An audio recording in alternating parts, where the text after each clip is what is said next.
சென்னை முகப்பேரில் பிரியாணி இறைச்சியில் புழுக்கள் இருந்த விவகாரம் அதிர்ச்சியை ஏற்படுத்திய நிலையில் பிரபல உணவகத்தில் மாவட்ட உணவு பாதுகாப்புத்துறை அதிகாரி தலைமையில் ஆய்வு மேற்கொள்ளப்பட்டது.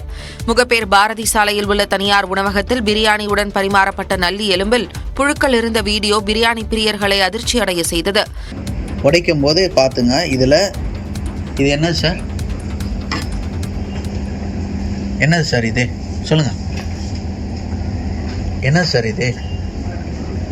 இல்லை சார், இவ்வளோ நேரம் என் பொண்ணை நீங்கள் செல்லம் கொஞ்சின்னு இருந்தீங்கல்ல, அந்த குழந்தைக்கு இதை எப்படி விஷமாயுது? இதற்கு உரிய விளக்கம் அளிக்காத உணவக மேலாளர் பில் தொகையை செலுத்துமாறு கட்டாயப்படுத்தியதாக கூறப்படுகிறது.